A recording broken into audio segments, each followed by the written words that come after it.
దయచేసి ఆ నిర్ణయాన్ని వెనక్కి తీసుకోమని చెప్పండి. సో నిన్న మీరు చూసే ఉంటారు ఒక రకమైనటువంటి తెలంగాణలో అడావిడి నిన్న ఈ పెద్ద ఎత్తున ఒక వారం రోజుల కానీ చదువుతుంది కానీ నిన్న మెస్సీకి సంబంధించినటువంటి ఫుట్బాల్ ప్లేయర్ ఆయన.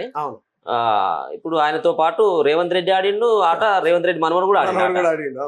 సో ఆట ఆడుకొని కానీ ఇప్పుడు ఈ తెలంగాణకి ఏదో 100-150 కోట్ల లాసు, ఓ ట్రాఫిక్ విపరీతమైనటువంటి జాము ఏంటి నిజంగా కూడా అంటే వాళ్ళు కాంగ్రెస్ వాళ్ళు చెప్పేటువంటిది ఏంటంటే తెలంగాణని ఒక మోడల్ గా చూపెట్టేటువంటి ప్రపంచానికి ఒక మోడల్ గా చూపెట్టేటువంటి ప్రయత్నం జరిగింది. ఇక పెట్టుబడులు అవన్నీ కూడా ఇటువైపు వస్తాయి. ఇక హైదరాబాద్ పేరు ఇప్పుడు మారుమోగిపోతుంది అని చెప్పి చెప్తాను. సో మెస్సీ ఆట పైన రేవంత్ రెడ్డి మెస్సీని ఇక్కడ తీసుకురావడం పట్ల మీ అభిప్రాయం? ఇప్పుడు గతంలో అందాల పోటీలని పెట్టారు వీళ్ళు. ఆమెలో చాలా మంది ప్రపంచంలో ఉన్నటువంటి సుందరాంగులు మొత్తం వచ్చి క్యాట్ వాకులు చేశారు. హైదరాబాద్ అందాలు, తెలంగాణ అందాలు అన్ని ఒక బస్ వేసుకుని వాళ్ళకి భద్రత లేకపోతే రకరకాల ఖర్చు చేసి మొత్తం తిరిగిపోయారు. సంతోషం. వాళ్ళు వచ్చిపోయిన తర్వాత తెలంగాణకి ఏమన్నా జరిగిన లాభం ఏమైనా ఉందా అన్న? నాకైతే ఏం కనపాలి. ఏమైనా ఒక కొత్త ఐటీ కంపెనీ వచ్చిందా, ఓ కొత్త ఫార్మా కంపెనీ వచ్చిందా, లేకపోతే ఎవరైనా ఒక పెట్టుబడిదారుడు ఏదైనా కంపెనీ పెద్ద పెద్ద కంపెనీలు ఏమైనా వచ్చినాయి? ఇప్పుడు ఉన్నటువంటి కంపెనీలు కాకుండా అమెజాన్ లేకపోతే ఇంకోటి గూగుల్ ఇటువంటి కంపెనీలు పాతవి కాకుండా కొత్త కంపెనీలు ఏమైనా వచ్చి తెలంగాణ బిడ్డలకు ఓ 1000 మందికో 2000 మందికో ఏమైనా ప్రైవేటు ఉపాధి ఏమన్నా దొరికిందా? దొరకలే కదా. ఈయన ఏం చెప్తా ఉన్నారు వీళ్ళంతా మేధావులు? ఇప్పుడు నన్ను చూడు, నా అందం చూడు అనేటువంటి రీతిలో నువ్వు పెట్టుకొని ప్రజాధనాన్ని 150 కోట్ల రూపాయలు వృధా చేసి పోలీసు యంత్రాంగాన్ని దుర్వినియోగం చేసి ఇది చేసావు. మెస్సీ అనేట ఆయన గొప్పవాడే, దాన్ని ఎవ్వరు కూడా కాదనరు. ఆయన ప్రపంచంలోనే ఏమంటారు ఫుట్బాల్ ప్లేయర్లో టాప్ ప్లేయర్. నేను కూడా మ్యాచ్ చూసిన. ఆయనకు తోడు ఇంకొక ఆయన అలా సోపతున్నాడు. ఆయన 3 పిల్లలు, కష్టపడ్డాడు బాగా. ఏమంటారు అర్జెంటీనా ప్రపంచంలో ఉన్నటువంటి అందరికీ మెస్సీ తెలుసు.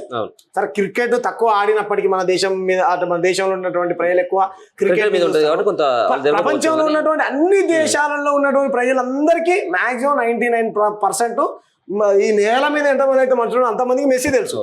రైట్. మెస్సీ రావడం ద్వారా మన హైదరాబాద్ పేరు ప్రపంచవ్యాప్తంగా ఇదైంది కావచ్చు, సంతోషపడదాం కాదండి. కానీ ఆయన రావడం ద్వారా ఏమైనా ఉపయోగం ఉన్నదా? ఇప్పుడు నువ్వు మీ మనవాడితో నువ్వు గ్రౌండ్లో తెప్పించి నువ్వు ఆడిపోయారు. ఇప్పుడు రాజకీయాల్లో ఉన్నప్పుడు విమర్శిస్తారు కదా, మీరే అంటారు ఏమంటారు? ఆయన ఏదో కేసీఆర్ గారు మనవాడు పోయి కుర్చీలో కూర్చున్నాడు అని అంటే అట పోయి కూర్చుంటాడా, ఇట పోయి కూర్చుంటాడా? భద్రాచలానికి తలంబ్రాలు పడవని నువ్వు అంటివి.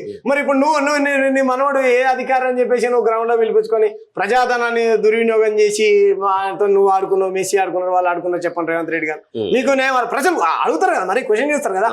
అది కాకుండా ఆయన ఓకే ఆయన తీసుకొని వచ్చినావు మంచిగా ఉన్నది. అద్భుతమైనటువంటి ఆటగాళ్ళు 3 వచ్చినట్టు. ఇంకో ప్లేయర్ కూడా ఆయన కూడా 3 వచ్చారు. ఆయన కూడా అద్భుతమైన ఆటగాడు, దాంట్లో అనుమానం లేదు. ఫోటో దిగడానికి 10 లక్షలు పెడితే సరే ఓకే, ఎన్ని కోట్లు వచ్చినాయి చెప్పు. మరి దాని ద్వారా ఏం డెవలప్ చేస్తావు చెప్పు. ఆయన గతంలో రాష్ట్ర ముఖ్యమంత్రి తెలంగాణ క్రీడా ప్రాంగణం ఒకటి పెట్టిండు. ఎంతమంది క్రీడాకారులను తయారు చేశారు? ఎంతమంది క్రీడాకారులను తయారు చేశారు తెలంగాణలో?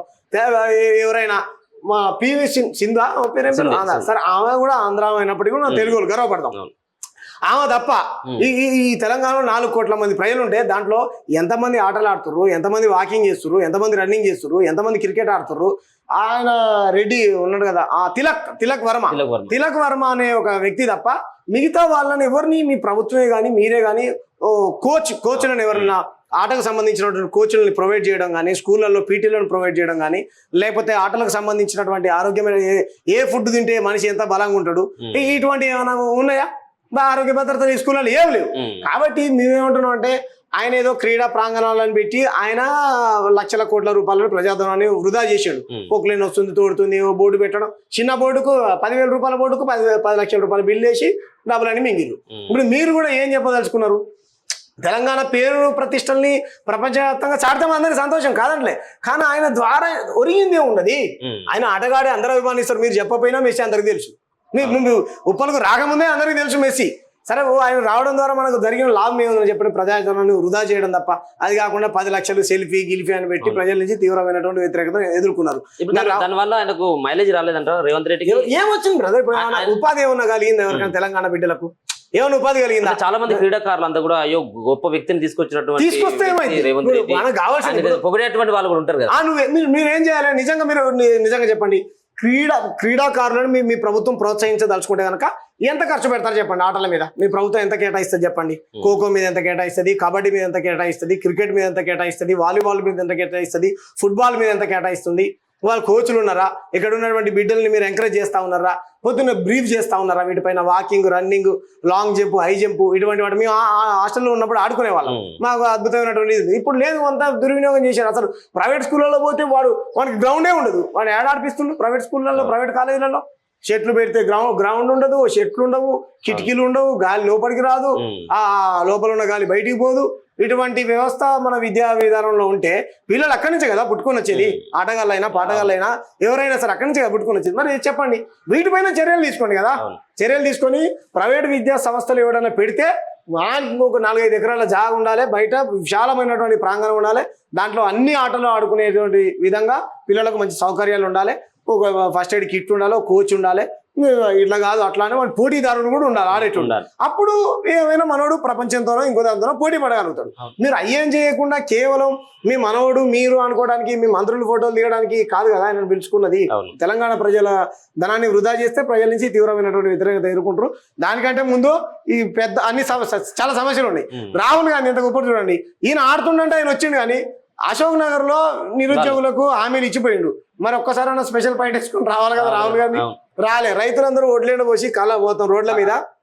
ఎప్పుడు కొట్టుకుపోయి వానొచ్చి కొట్టుకపోతే తెలియదు. వాళ్ళకి ఇంకా కొనుగోలు కేంద్రాలు పెట్టలేదు, కొంటలేరు రోడ్లు. మరి వాళ్ళ రైతుల్ని పరామర్శించడానికి రావాలి కదా. గెలిచిన దాకా ఒక మాట, గెలిచిన తర్వాత ఒక మాటనా. కాబట్టి మీకు మంచి అవకాశాన్ని ఇచ్చారు ప్రజలు. కాబట్టి మీరు ప్రజాధనాన్ని దుర్వినియోగం చేస్తా, అధికారాన్ని దుర్వినియోగం చేస్తా అని అంటే ప్రజల నుంచి